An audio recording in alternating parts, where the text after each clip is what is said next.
Assalamualaikum warahmatullahi wabarakatuh. Berjumpa kembali dengan saya tentunya di cerita horor. Bagaimana kabar kalian? Semoga baik-baik saja ya, dan dijauhkan dari berbagai mara bahaya. Amin.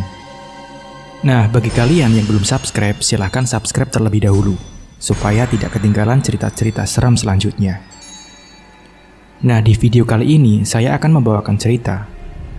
Sebelum mulai ceritanya, seperti biasa, di dalam cerita ini semua nama dan tempat disamarkan demi menjaga privasi.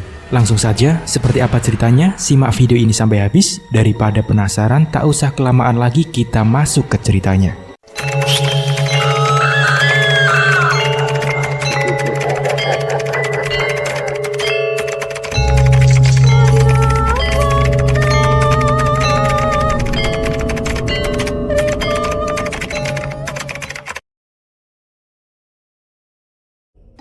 Di bawah pohon yang lebat dan rindang itu, seorang laki-laki duduk termenung sambil memegang sebuah botol air.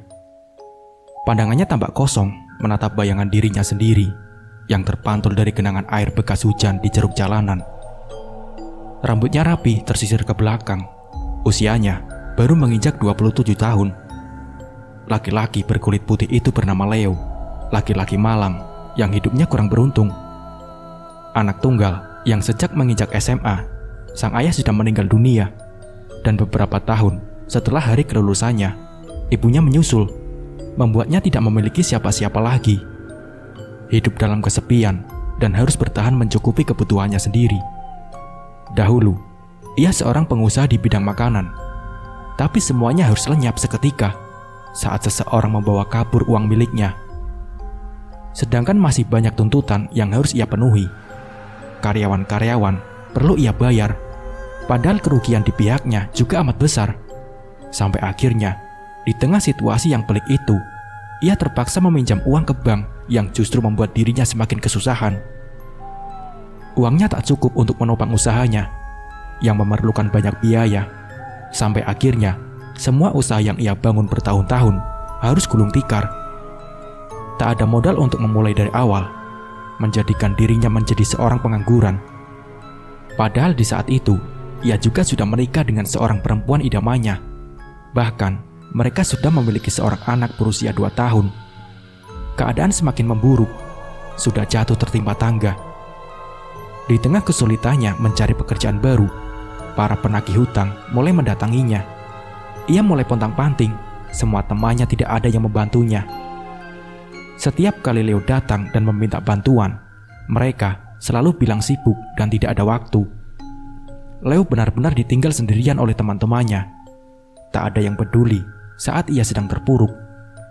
Ia semakin stres ketika tekanan datang dari sana dan sini. Sang mertua terus menekan sang istri untuk segera meninggalkan Leo. Hingga puncaknya, pertengkaran hebat Leo dengan sang istri pun terjadi. Semua itu tak lain adalah ulah sang mertua yang menjadi provokator. Sejak saat itu, istrinya memilih meninggalkan Leo. Anaknya yang masih balita dibawa oleh sang istri. Leo ditinggal oleh semua orang, tak ada yang memedulikannya. Setelah resmi bercerai dengan sang istri, Leo semakin menderita. Ia jauh dari anaknya, seorang diri di dalam rumah yang kecil. Para penagih hutang silih berganti datang ke rumahnya, mengetuk pintunya dan memanggil namanya dengan suara lantang.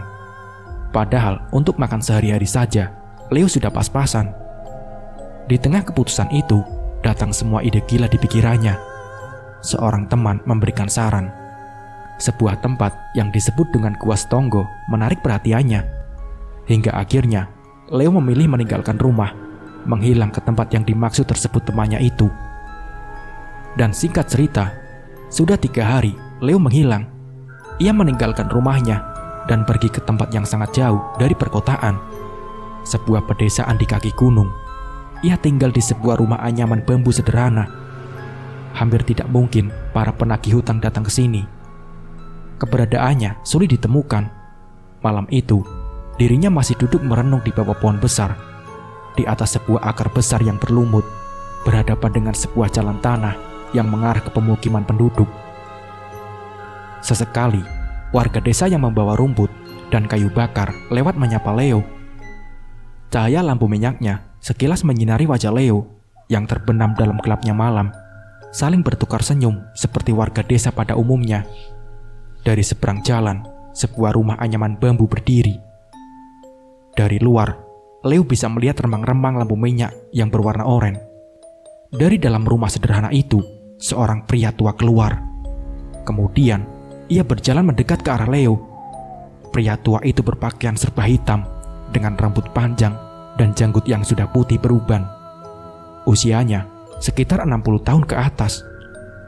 Tapi tubuhnya masih tegap dan gagah. Orang-orang desa akrab memanggilnya dengan nama Ki Danang. "Kita berangkat nanti sebelum jam 12 malam," kata pria tua tersebut. "Iya Ki, siap," jawab Leo dengan yakin. Ki Danang lalu duduk di samping pemuda itu. Dari dalam saku bajunya, ia mengeluarkan sebatang rokok. Ia menyalakan rokok itu, sehingga baranya tampak menyala di tengah kegelapan. Di sekitar mereka, semak belukar dan rumput berdiri setinggi pinggang. Asap tipis mulai mengepul dan menari-nari di udara. Mereka berdua sempat tak bersuara selama beberapa saat. Hanya suara jangkrik dan cicak yang sesekali terdengar menemani mereka yang diterpa sinar bulan. Saat datang ke rumahnya beberapa hari lalu, Leo dengan memelas meminta pertolongan kepada Ki Danang. Meski sudah beberapa kali menolak, pria tua itu tidak tega mendengar cerita malang yang menimpa pemuda itu. Sehingga timbul niat dari hati Ki Danang untuk membantu Leo yang sedang dalam kesusahan. Selama 3 hari di rumahnya, Leo diberi makan dan tempat tinggal oleh Ki Danang. Sambil setiap malam, Leo melakukan beberapa ritual dengan bimbingan Ki Danang. Ia juga melakukan puasa yang agak berbeda dengan puasa pada umumnya. Tidak ada sahur, dan ia hanya diperbolehkan buka puasa dengan sepotong singkong rebus dan segelas air. Leo tidak boleh makan lebih dari itu selama ritual ia jalankan. "Ketika nanti sudah ada kesepakatan, kamu tidak akan bisa lari, Leo," ucap Ki Danang sambil menatap ke depan dan mengembuskan asap rokok dari mulutnya. "Iya Ki, saya nggak akan lari. Saya nggak akan lari lagi, Ki. Sudah lelah saya.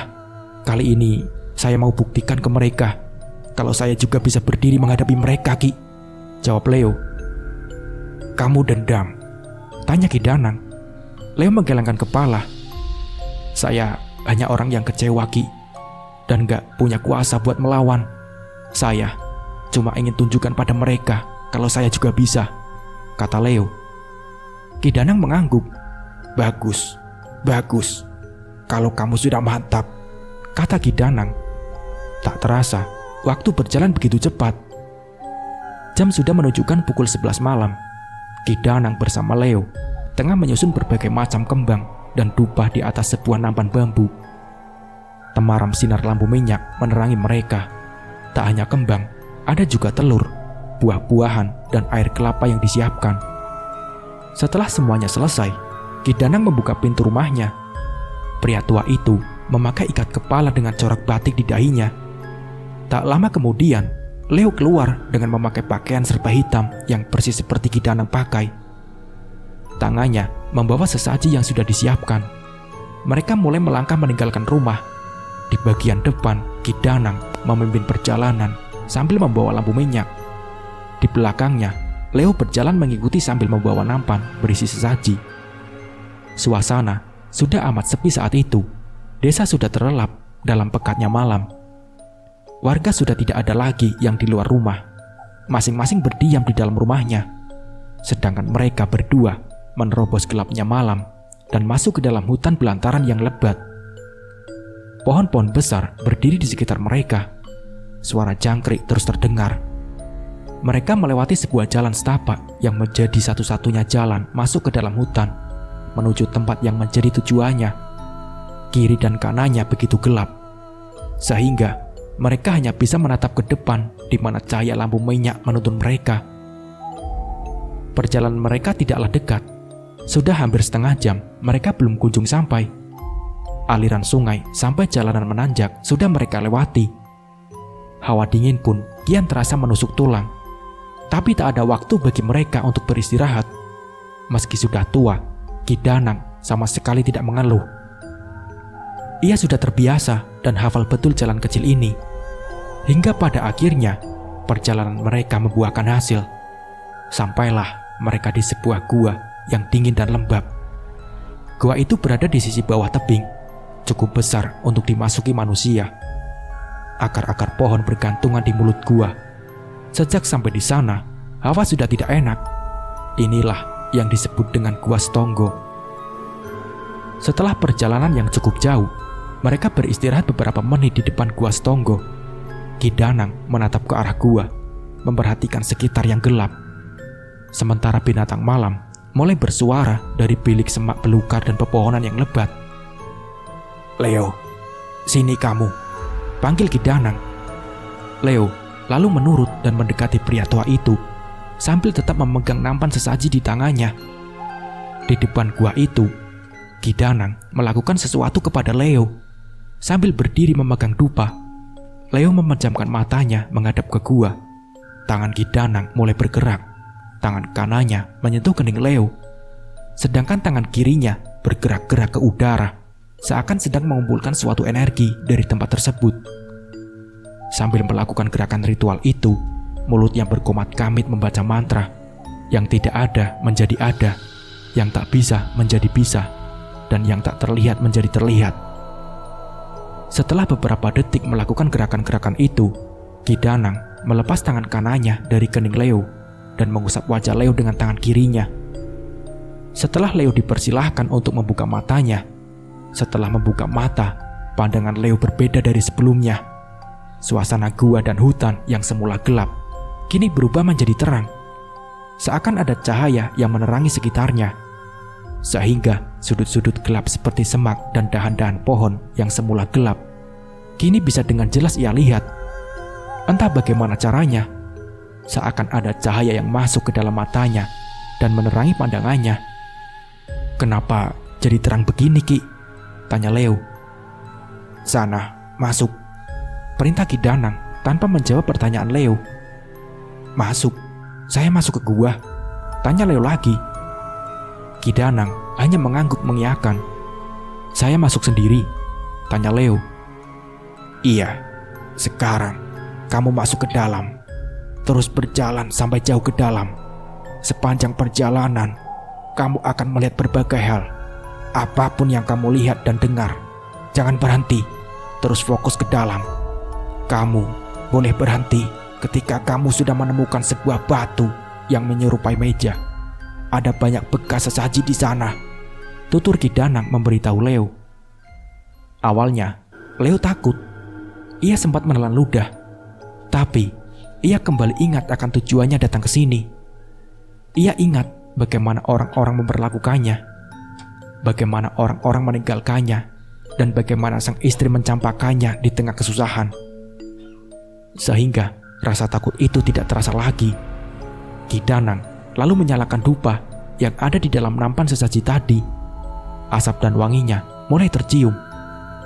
Ia mempersilahkan Leo untuk masuk, sementara dirinya berdiam di luar, menunggu semuanya selesai. "Semua perjanjian yang kamu buat di dalam bukanlah urusan saya," ucapnya sesaat sebelum Leo masuk ke gua. Kakinya mulai melangkah masuk. Leo mulai masuk ke dalam gua yang gelap itu, tanpa membawa lampu ataupun penerangan lainnya. Meski berada di tengah kegelapan, matanya bisa dengan jelas melihat sekitar, hasil dari ritual yang sempat dilakukan Ki Danang barusan. Bebatuan, gua yang kasar, dan tanahnya yang keras mulai menyapa Leo. Langkahnya terus masuk ke dalam. Gua yang lembab itu penuh dengan lumut di bagian dindingnya, dan genangan air di sepanjang jalan masuk. Hawa dingin semakin terasa. Matanya terus menatap ke depan. Sesekali ia berjumpa dengan kelelawar yang berterbangan keluar. "Mau apa?" Sebuah suara tiba-tiba terdengar berbisik di telinganya. Sontak ia terkejut dan merinding. Akan tetapi, Leo ingat dengan yang Ki Danang katakan. Ia tak boleh berhenti berjalan sebelum menemukan batu meja yang dimaksud itu. Ia mengatur nafasnya dan mencoba mengendalikan diri dari rasa takut. "Ada perlu apa kamu? Cari apa ke sini? Ngapain masuk ke sini?" Bisikan-bisikan itu terus terdengar. Semakin ia abaikan, justru semakin menjadi-jadi. Bisikan itu semakin ramai, seolah ada banyak mulut yang berbicara di sekitar kepalanya. Tapi Leo tidak bisa melihat sosok yang berbicara itu. Ia mulai berkeringat, tapi ia masih tetap teguh dengan niatnya datang ke tempat ini. Tak hanya bisikan, gangguan yang ia alami semakin parah. Selama ia berjalan, mulai ada kontak fisik. Sesekali terasa ada yang membelah lehernya, menyentuh kakinya, dan meniup wajahnya. Tapi sekali lagi, tidak ada orang selain dirinya di dalam gua itu. Sekilas, terdengar suara tertawa dari belakangnya. Nada tawanya seolah menertawakan dan mengejek Leo. Sampai puncaknya, Leo mulai peka dengan keadaan sekitarnya. Ia merasakan banyak orang yang sedang mengelilinginya. Hingga akhirnya, mata Leo menangkap beberapa makhluk yang berdiri di dalam gua. Ada banyak makhluk halus yang dibungkus kain kafan, siluman, dan cincin yang berdiri di sisi kiri dan kanan gua. Semuanya menatap ke arah Leo. Bentuk mereka sangat mengerikan dan beragam. Sesosok pocong berdiri sambil menunjukkan wajahnya yang hitam gosong. Tapi bola matanya yang hampir keluar mengikuti setiap gerak-gerik Leo. Ada pula beberapa siluman yang aneh dengan mata besar dan lidah yang menjulur keluar. "Mas, ngapain? Mau ngelamar aku ya? Apa mau nikahin aku?" tanya seorang wanita cantik dan seksi yang tiba-tiba muncul di tengah gua. Dengan pakaian ketat yang tubuhnya dan bibir merah menggoda. Tapi Leo tetap teguh mengabaikan, meski wanita itu terus mencoba mendapatkan perhatiannya. Nafas Leo sudah tidak teratur lagi. Tubuhnya gemetar melihat sosok-sosok mengerikan itu yang ada di dalam gua tersebut. Tapi ia harus menahannya. Ia teguhkan niatnya untuk sampai di titik yang dimaksud oleh Ki Danang. Hingga langkahnya terhenti saat kakinya menabrak sebuah batu datar berbentuk meja. Inilah yang ia cari. Usahanya membuahkan hasil. Setelah lebih dari 10 menit berjalan memasuki gua dengan berbagai gangguan yang ia alami, akhirnya ia sampai di posisi yang menjadi tujuannya. Leo lalu menaruh nampan sesaji di atas batu tersebut. Ia melihat sekitar. Sosok-sosok menyeramkan itu masih berdiri di belakangnya sambil menatap Leo. Tapi sekali lagi, ia tidak peduli. Ia hanya fokus dengan apa yang sudah diajarkan oleh Ki Danang selama 3 hari ini. Dan di malam ini, ia akan membuktikan hasilnya. Leo duduk bersila di depan batu itu, memejamkan matanya, dan memulai membaca mantra-mantra yang sudah ia hafalkan. Sementara dupa terus menyala di tengah kegelapan gua. Ia mencoba untuk fokus. "Percuma, kamu gak akan bisa." Sebuah bisikan kembali terdengar dari arah belakang. "Pulang saja, kamu gak akan bisa. Sia-sia, tidak ada gunanya. Kamu gak akan dapat apa-apa di sini." Bisikan itu dan gangguan terus terdengar. Tapi Leo tetap diam di sana, tidak memperdulikannya semua gangguan yang datang padanya. Sambil terus menutup matanya, ia tarik nafas dalam-dalam, lalu mengeluarkannya dengan lepas. Beberapa kali, ia ulangi seperti itu sambil terus komat-kamit membacanya. "Mau apa kamu datang ke sini?" Tiba-tiba, sebuah suara terdengar dari arah depan. Suara itu terdengar begitu berat dan serak, lumayan keras, hingga menggema di seluruh gua. Dan saat itu juga, Leo merasakan hawa yang sangat berat di sekitarnya. Seperti ada sebuah energi besar yang menekan dirinya, sehingga ia merasa sedikit sesak di tempat itu. Leo membuka matanya perlahan, langsung menatap ke arah depan. Tampak sesosok makhluk berbadan besar dengan kulit berwarna hijau tua, taring yang mencuat dari dalam mulutnya. Mata besar dan merah menyala melotot ke arah Leo. Rambutnya gimbal, berantakan, terurai ke bawah. Auranya amat negatif. Ialah sosok iblis yang berkuasa di Gua Setonggo. Di sekitar makhluk itu berdiri berbagai makhluk halus lainnya seperti pocong dan wanita-wanita berambut panjang serta berpakaian serba putih yang merupakan bawahannya. Saya punya permintaan," jawab Leo dengan tegas. "Apa? yang kamu inginkan sampai datang ke sini?" tanya sosok iblis itu kepada Leo.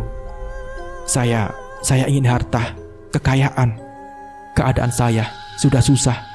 Hutang di mana-mana. Saya ditinggal istri. Usaha saya juga gagal. Saya butuh bantuan. Tolong berikan saya bantuan," kata Leo memohon. "Lantas, apa yang bisa kamu berikan ke saya?" tanya sang iblis itu. "Segalanya. Apa saja?" jawab Leo dengan tegas. Si makhluk menyeramkan itu belum menjawab. Ia justru melotot dan menatap ke arah Leo, seakan ingin menguji kesungguhan pemuda itu. Perlahan, Leo sudah kehilangan rasa takutnya. Meski energi iblis itu sangat kuat hingga membuat wajahnya pucat, ditambah makhluk-makhluk seperti pocong dan lainnya yang juga terus mengganggunya sejak tadi.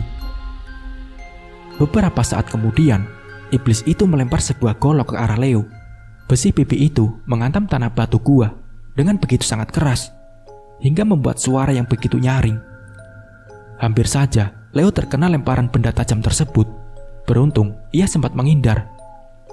"Ambil golok itu," perintah sang iblis menyeramkan itu. Leo kemudian menurut. Ia mengambil golok itu yang tergeletak di tanah. "Sekarang, pejamkan matamu," tambahnya. Lagi-lagi, Leo menurut dengan apa yang diperintahkannya. Leo menutup matanya sambil mengucap mantra-mantra perlindungan yang diajarkan oleh Ki Danang. Mantra itu ditujukan untuk berjaga-jaga apabila makhluk tersebut berniat buruk mengerjainya, sehingga tubuh Leo sudah terproteksi. "Buka matamu. Apapun sosok yang kamu lihat setelah membuka mata, kamu harus membunuhnya dengan golok yang kuberikan tadi. Apa kamu sanggup?" tanya iblis bergigi runcing itu. "Iya, saya siap," jawab Leo sambil memegang erat golok di tangannya dan siap menebas apapun di depannya setelah ia membuka mata. "Buka matamu, buka matamu." Setelah mendengar perintah itu, Leo langsung membuka matanya. Betapa kagetnya ia saat melihat sosok yang ada di depannya.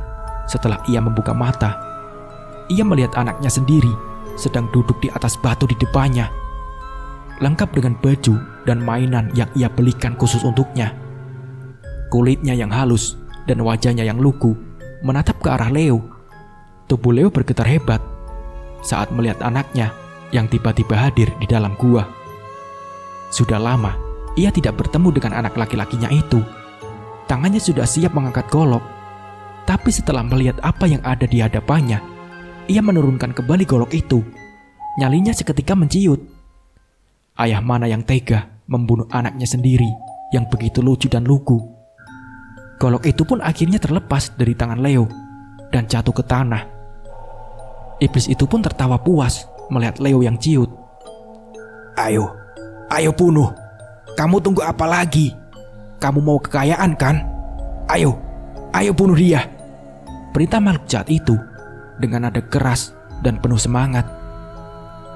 Ayah, panggil anak itu. Suaranya membuat Leo semakin gemetar. Nafasnya tak karuan. Matanya berkaca-kaca sambil menatap sang anak. Rafa, panggil Leo kepada anaknya. Ia tersenyum miris, sesaat sadar tentang betapa buruknya apa yang ia lakukan saat ini. Ia membuang muka, menahan tangisnya. Dirinya semakin dikendalikan oleh emosi dan kesedihannya. Di depan anaknya, Leo yang tidak berdaya. Padahal sebelumnya ia telah membulatkan tekad. Tinggal selangkah lagi, apabila Leo sanggup membunuh anaknya sendiri, maka perjanjian dengan setan dapat terpenuhi. Di tengah kesedihan itu, Leo mencoba mengontrol dirinya. Ia mencoba menggunakan akal dan logika. "Kenapa anakku ada di sini?" tanyanya dalam hati. Bagaimana caranya sang anak tiba-tiba bisa berada di dalam gua ini? Pikiran itu sontak membuat Leo sadar bahwa semua ini adalah bagian dari permainan sang iblis. Ia sengaja menghadirkan sang anak untuk memainkan sisi emosional Leo. "Ini gak nyata, ini cuma permainan," kata Leo sambil meyakinkan dirinya sendiri. "Kalau menurutmu ini cuma permainanku, Maka bunuhlah dia, Leo. Iblis itu kembali tertawa. Saat itu juga, ia ambil kembali golok yang terjatuh ke tanah. Ia tatap anaknya itu, berusaha yakin dalam hati bahwa itu bukan anaknya. Ia menarik nafas panjang, matanya melotot ke arah sang anak. Ia berteriak, lalu menebas leher anaknya dengan menggunakan golok yang ia pegang. Darah segar pun muncrat saat golok tajam itu menebas leher anaknya. Luka robek menganga tercipta, memutus pembuluh darah dan tenggorokan anaknya seperti kambing yang disembelih. Bahkan, kepala anak malang itu hampir putus. Anaknya lalu terkulai lemas dan jatuh ke tanah dengan bersimbah darah. Setelah Leo menebasnya, anak itu pun berubah menjadi asap dan perlahan menghilang dari pandangan. Benar saja, semua ini hanyalah ujian dari sang setan kepada Leo. Pemuda itu pun lega. Dirinya yang lemas lalu jatuh terduduk ke tanah sambil menghela nafas. Tangannya menyentuh tanah gua yang dingin. Ingin rasanya ia segera menyelesaikan semua ini. Iblis itu pun puas melihat Leo yang sangat tunduk dengan perintahnya. Hei, anak manusia, ingatlah bahwa aku akan memberikan harta dan kekayaan. Kemudian, kau akan memberikanku segala yang aku inginkan darimu, ucap sang iblis. Iya, siap, jawab Leo. Setelah Leo tegas mengatakan itu, tiba-tiba sebuah telur yang ada di dalam sesaji yang dibawanya pecah dengan sendirinya. Pecahnya telur itu menggambarkan perjanjian antara Leo dengan sang iblis yang sudah mencapai kata sepakat. Sejak saat itu, Leo tidak akan bisa lepas dari perjanjian yang telah dibuatnya. Sekarang, pulanglah ke rumahmu. Bawa dan simpan baik-baik golok itu. Kekayaan sudah menunggumu, kata sang iblis. Iya, terima kasih, jawab Leo. Leo sangat senang dengan tujuannya yang telah tercapai. Sampai-sampai ia membungkuk ke arah iblis yang merupakan penguasa gua setonggo itu. Setelah semuanya selesai, Leo buru-buru berjalan keluar dari gua sambil tetap membawa golok itu di tangannya. Selama perjalanan keluar, tak ada lagi gangguan dari para penunggu gua. Ia keluar sebagai pemenang. Anehnya, perjalanan menuju keluar gua hanya berlangsung selama 1 menit. Padahal ketika masuk, ia sampai 10 menit untuk mencapai posisi yang dituju. Leo kaget saat sampai di luar gua. Secercah cahaya oranye bersinar dari arah timur, masuk melalui celah-celah pepohonan yang lebat. Matahari sudah terbit, dan malam perlahan berganti menjadi pagi. Samar-samar, suara kokok ayam terdengar dari arah pemukiman warga, bersahutan dengan suara burung-burung dahan pohon. Waktu berlalu begitu cepat, padahal Leo merasa hanya beberapa menit di dalam gua. Ki Danang yang menghabiskan malamnya dengan bermeditasi itu, lalu bangkit dari duduknya. Ia segera berjalan mendekati ke arah Leo. "Semuanya lancar?" tanya Ki Danang. Lancar, Ki," jawab Leo dengan senang. "Dia bilang saya bakal kaya, Ki. Dia juga..." Ki Danang menghentikan Leo bicara sebelum sempat menyelesaikan kalimatnya. "Gak usah cerita sama saya. Itu urusan kamu sama dia. Saya gak mau tahu," katanya. "Sekarang, ayo pulang," ajak Ki Danang, yang kemudian kembali memimpin perjalanan kembali ke rumahnya. Meski matahari sudah muncul di langit, tapi lebatnya hutan membuat suasana menjadi gelap, sehingga Ki Danang kembali menyalakan lampu minyaknya. Mereka melewati kembali jalan setapak yang mereka lewati semalam. Leo pulang dengan wajah sumringah. Ia tak sabar untuk menikmati apa yang sang iblis janjikan kepadanya. Ia sangat bersemangat. Hasratnya menggebu-gebu, ingin segera melihat langsung apa yang ia dapat dari perjanjiannya dengan setan. Pagi itu merupakan pagi yang ceria untuk Leo. Leo berdiri di sebuah gua yang gelap dan sepi. Suara air menetes terdengar menggema saat tetesannya menyentuh genangan air di tanah. Suara jangkrik dan samar-samar bunyi binatang malam lainnya terdengar. Leo kebingungan. Tiba-tiba, dirinya kembali ke gua ini. Dengan wajah takut, ia melihat sekitar. Ayah, ayah, Suara seorang anak kecil memanggilnya. Suara itu berasal dari Rafa, anaknya sendiri. Dengan jelas, Leo bisa mendengar dalam tidurnya. "Kenapa ayah begini? Kenapa ayah? Kenapa?" tanya Rafa dengan nada yang hampir menangis. "Rafa? Rafa?" panggil Leo. Akan tetapi, Rafa tidak kunjung muncul. Hanya suara saja yang terdengar. Tak lama kemudian, Leo membuka mata. Akhirnya ia sadar bahwa semuanya hanyalah mimpi. Setelah malam yang melelahkan itu, Leo memang mengistirahatkan badannya di rumah Ki Danang. Di atas sebuah ranjang bambu sederhana, dirinya berbaring, terlelap sepanjang hari, dan baru bangun ketika mengalami mimpi itu. Melewati jam demi jam dalam tidurnya, sementara Ki Danang pergi entah kemana meninggalkannya seorang diri. Cuma mimpi," gumamnya yang masih terbayang-bayang dengan apa yang terjadi di gua semalam. Tak terasa, waktu berlalu begitu cepat. Keesokan harinya, sudah saatnya bagi Leo untuk berpamitan.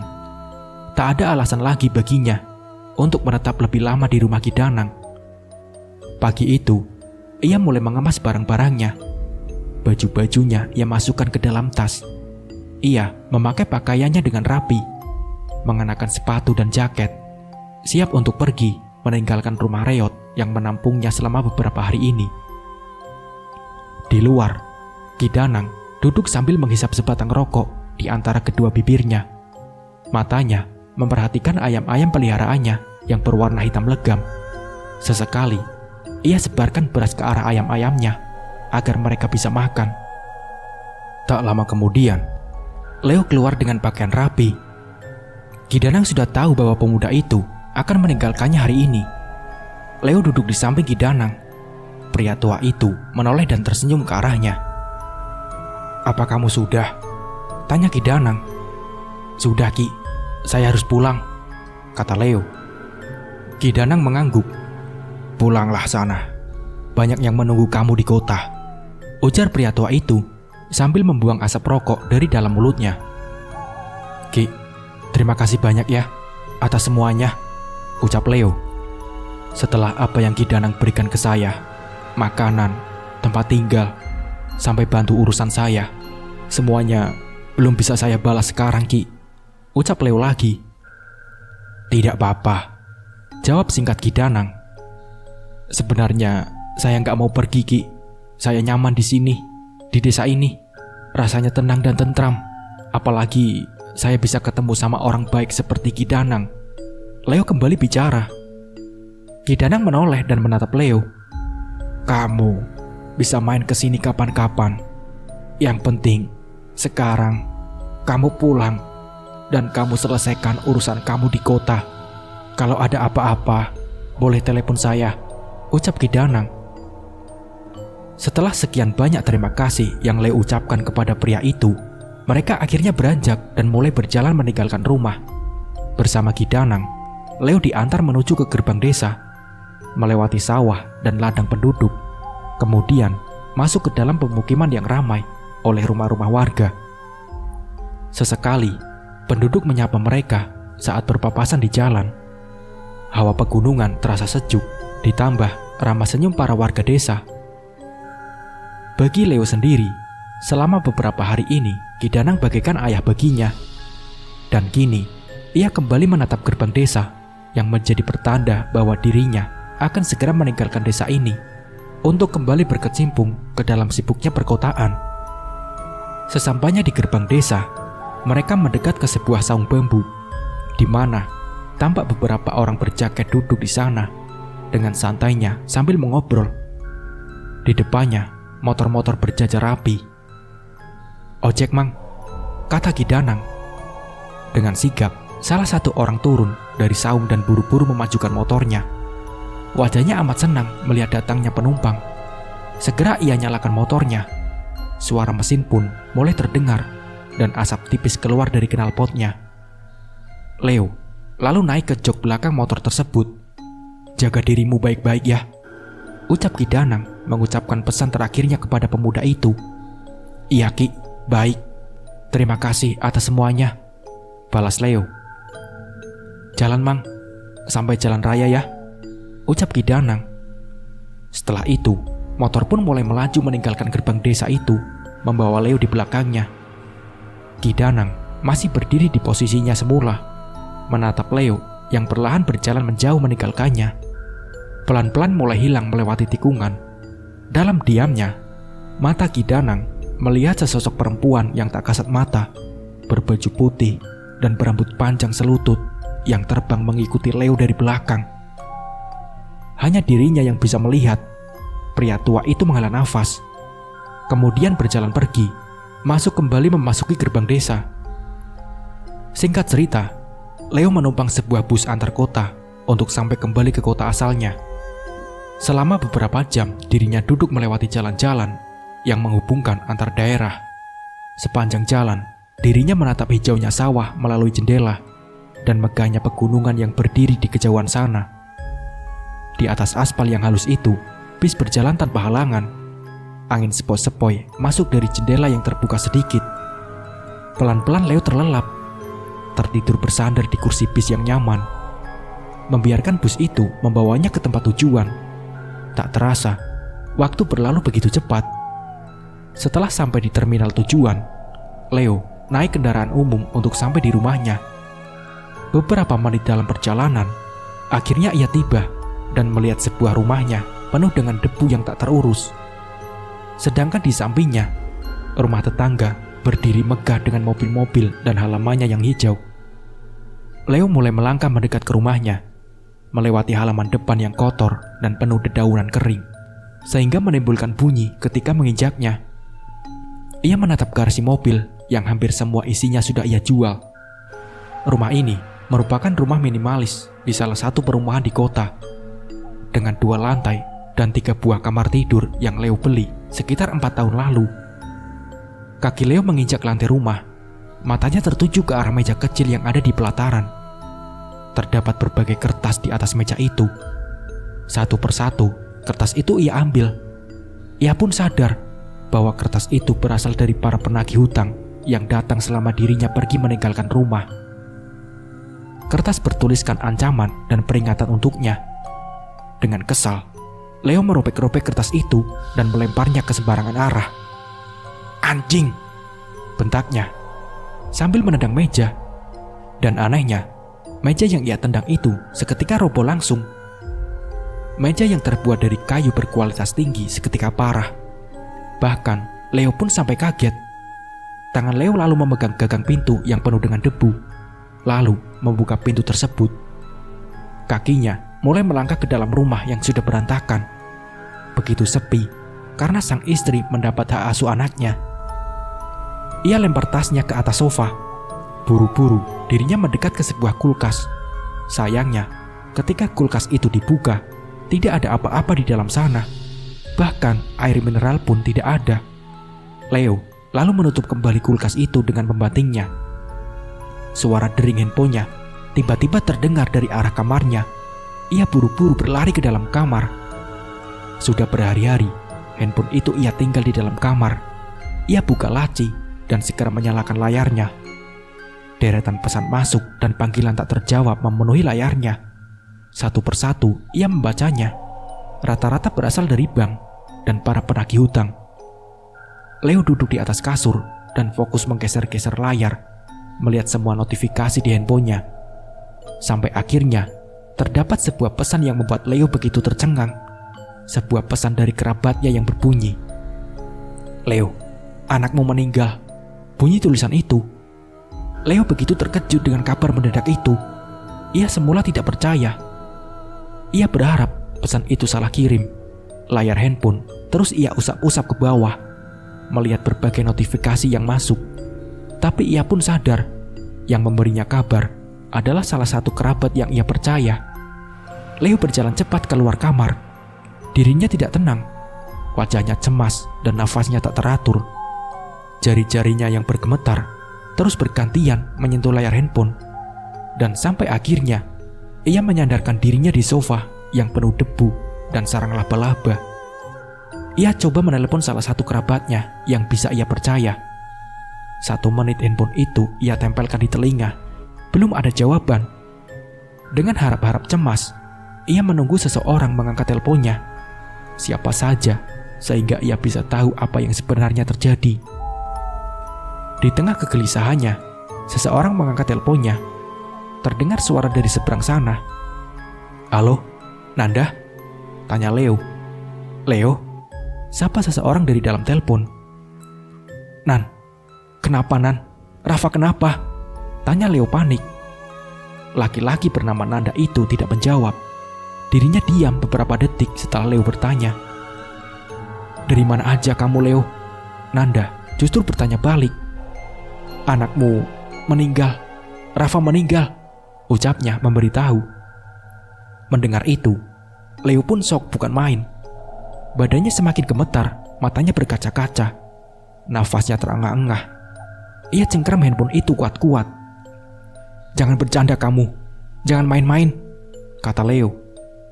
Terdengar helaan nafas dari Nanda. "Kamu selama ini kemana aja, Leo? Aku di sini sama teman-teman, sibuk urus pemakaman anak kamu. Sedangkan kamu entah berada di mana. Dan sekarang aku kasih tahu kamu kenyataannya. Kamu justru bilang aku bercanda. Kamu yang kayaknya bercanda," kata Nanda sedikit kesal dalam telepon itu. Leo tidak bisa bicara lagi. Ia yakin sebelum pergi meninggalkan kota, sang anak masih dalam keadaan sehat walafiat. Selama ini, ia berikan yang terbaik untuknya. Vitamin dan makanan bergizi.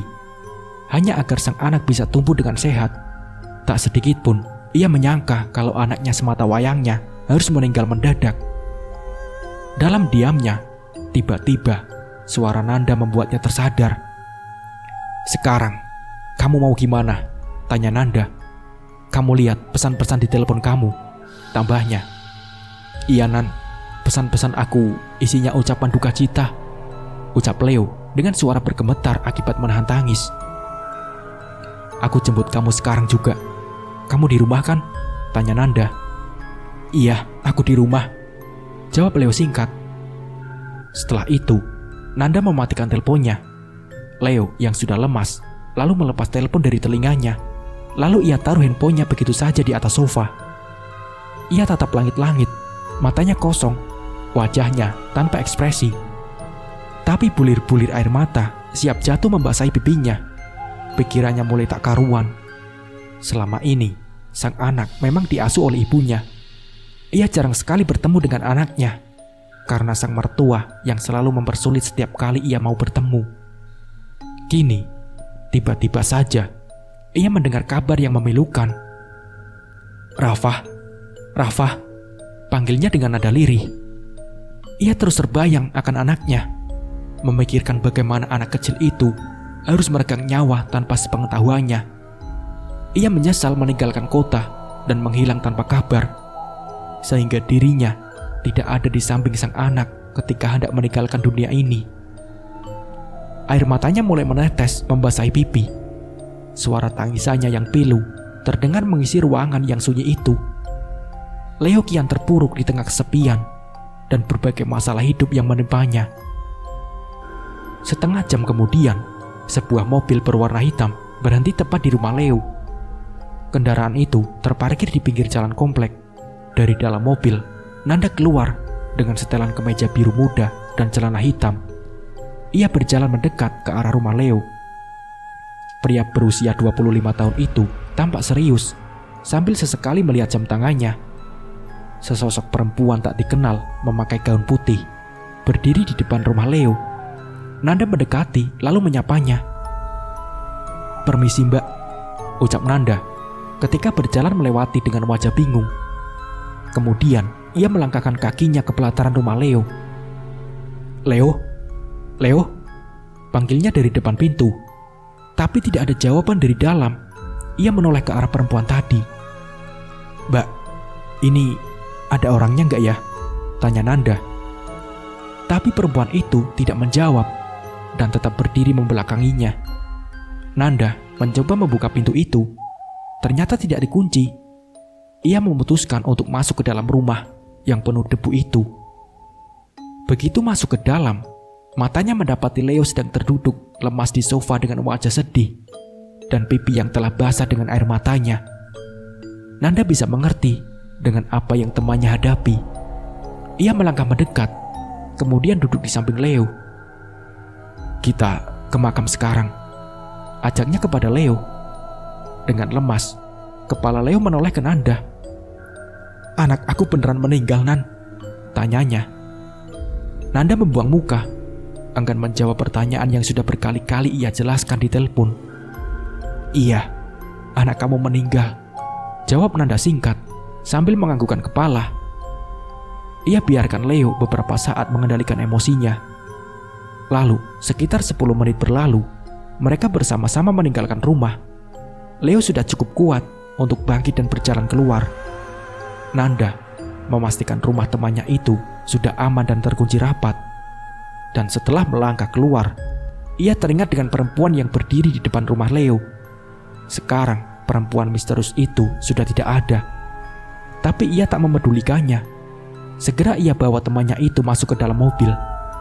Hawa sejuk AC terasa menyentuh kulit sesaat setelah mereka sama-sama masuk ke dalam kendaraan roda 4 itu. Nanda menyalakan mesin. Entah kenapa, matanya seolah tergerak untuk kembali menoleh ke rumah Leo.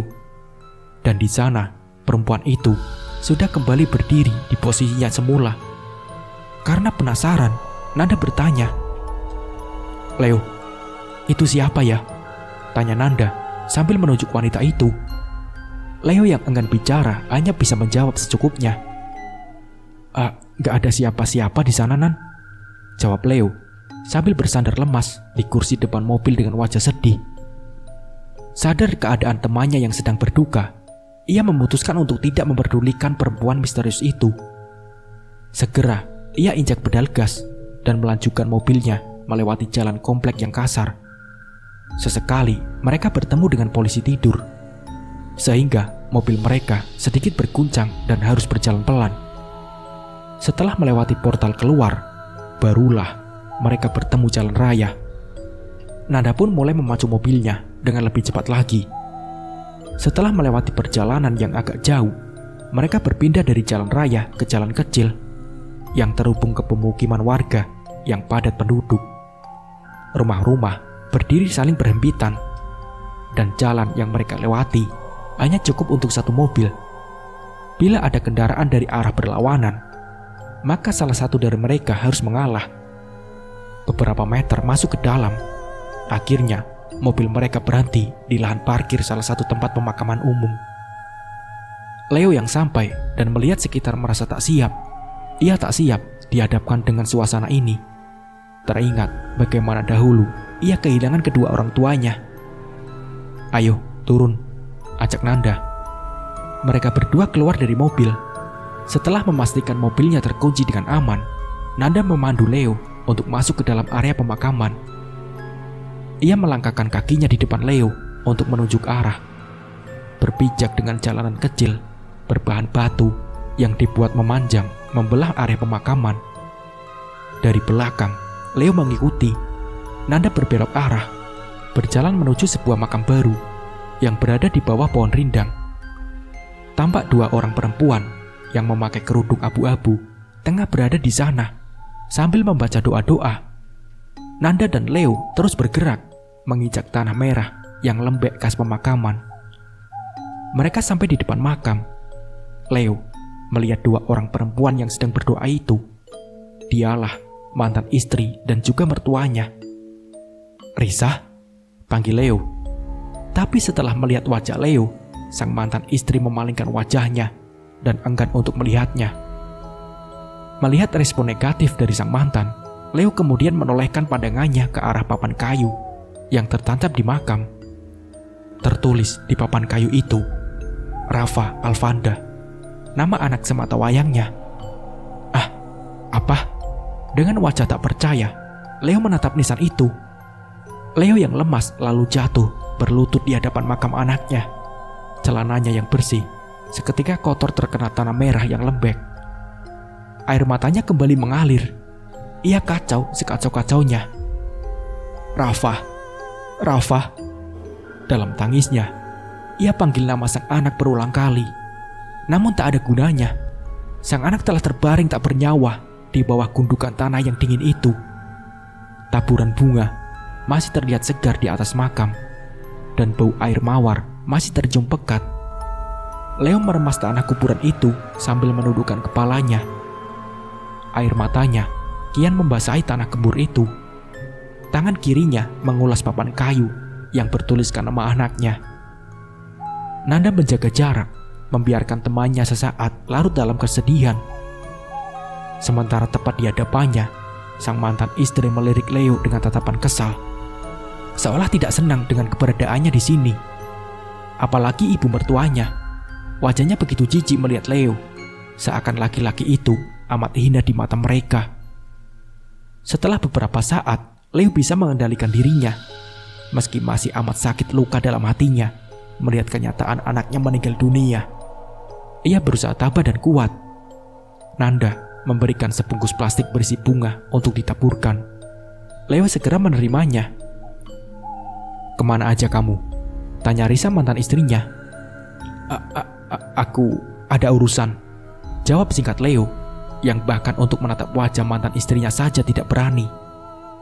Terdengar nada mengejek dari Risa. "Urusan apa? Urusan untuk lari dari kenyataan? Atau lari dari penagih hutang?" tanya Risa. Sementara ibunya hanya terdiam sambil menatap jijik Leo. Setelah beberapa saat, Leo akhirnya memberanikan diri, mengangkat kepalanya dan menatap Risa. "Maaf, aku tak ada di saat kalian sedang susah," kata Leo. "Gak apa-apa," Ibu Risa tiba-tiba menjawab. "Emangnya kalau ada kamu pun, kamu bisa bantu apa, Leo? Jadi, mau kamu ada ataupun tidak ada pun, kita gak peduli. Jangan pikir kita butuh kamu," ucap mertuanya. Begitu tajam kata-kata mertuanya menusuk hati Leo. Tapi tidak ada apa-apanya jika dibanding dengan rasa sakit ditinggal sang anak. Ia tak terlalu memperdulikan perkataannya. Sejak dahulu memang seperti itulah mertuanya. "Rafa, sakit apa, Bu?"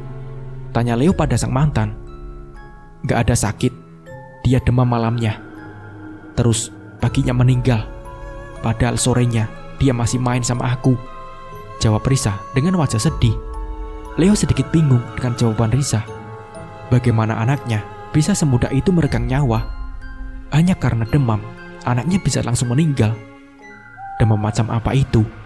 Ia sedikit janggal dan tak percaya dengan penyebab kematian yang dianggapnya begitu remeh sampai bisa membuat meninggal. "Kamu yakin?" "Gak mungkin, Risa, gak mungkin. Kalau cuma karena demam, pasti ada penyakit lain," tanya Leo penasaran. Tapi dengan pelan, Risa menggelengkan kepalanya. Leo yang tak puas kembali bertanya, "Harusnya kamu tahu dan peka sama keadaan Rafa. Dia mungkin sakit, tapi kamu tidak tahu. Dokter bilang apa?" tanya Leo. Mendengar itu, Risa menjadi kesal. Ia tatap Leo dengan wajah marah. "Terus kamu mau apa? Kamu mau bilang kalau aku gak pandai merawat anak? Kamu mau bilang kalau semuanya salah aku? Mau nyalain aku?" tanya Risa yang emosi. "Aku gak bermaksud begitu," jawab Leo. "Coba lihat dirimu sendiri. Apa kamu sudah cukup baik jadi ayah buat Rafa? Gara-gara ambisi kamu sama karir dan bisnis, kita semua jadi menderita. Andai kamu lebih pikirin soal masa depan Rafa, gak mungkin semua ini terjadi. Kalau kamu gak mabuk bisnis, pasti sekarang Rafa lagi makan enak, minum susu dan vitamin setiap hari. Dia pasti sehat dan kita gak perlu pisah, Leo," kata Risa mengungkit segalanya. Kemudian berjalan pergi sambil menangis. Mertuanya lalu berdiri, matanya melirik ke arah Leo. "Saya harap kamu lebih tahu diri lagi.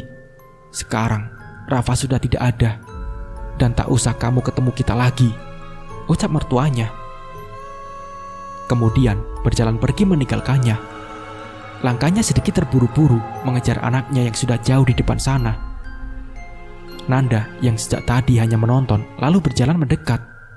Ia berlutut di samping temannya, tersenyum dan mengelus punggung Leo. "Sabar Leo, sabar," ucapnya pelan. Mendengar itu, Leo mengangguk mengiyakan. Kini tinggal mereka berdua di makam. Dengan hati yang terluka, Leo menaburkan bunga di atas gundukan tanah makam anaknya, sambil mulutnya sesekali menyebut dan memanggil namanya. Sementara sang teman setia menemani di sampingnya. Siang menjelang sore itu, angin berhembus dengan lembut, menerbangkan dedaunan dan bunga-bunga dari pepohonan sekitar. Sebuah bunga kamboja dengan warna terang terbang tertiup angin, kemudian jatuh dengan indahnya di atas makam Rafa. Setelah hampir 1 jam di pemakaman, akhirnya mereka bergegas meninggalkan makam Rafa. Dengan berat hati, Leo berpamitan di depan makam sang anak. Lalu, Nanda kembali membawanya masuk ke dalam mobil. Ia tahu betapa pedih masalah yang menimpa temannya, sehingga ia memutuskan untuk berbaik hati mengajaknya sejenak berjalan-jalan keluar mencari makanan. Mengingat suasana rumah Leo yang sepi dan tak terurus, kemungkinan tidak ada makanan di sana. Sebuah restoran makanan cepat saji menjadi tujuan mereka. Nanda menyisihkan hampir sebagian waktunya untuk menemani Leo saat ini, sesekali menghiburnya. Tapi itu sama sekali tidak membantu. Bahkan setelah selesai makan, Nanda mengajaknya pergi ke tempat lain. Akan tetapi dengan tegas Leo menolak. Alhasil, dengan mengantar Leo kembali ke rumahnya. "Leo, baik-baik sendirian di rumah. Kalau ada apa-apa kabarin aku ya," kata Nanda. Leo hanya mengangguk sebentar, kemudian membuka pintu mobil dan keluar. Sebenarnya sangat berat Nanda membiarkan temannya itu keluar dari mobil dan masuk ke rumahnya. Sendirian dengan suasana hati yang pedih, ia pasti butuh seseorang di sampingnya. Tapi bagaimana lagi, Nanda pun punya kesibukan. Ia hanya bisa berdoa yang terbaik, berharap Leo baik-baik saja sendirian. Setelah masuk kembali ke rumahnya, suasana suram dan gelap kembali menyambutnya.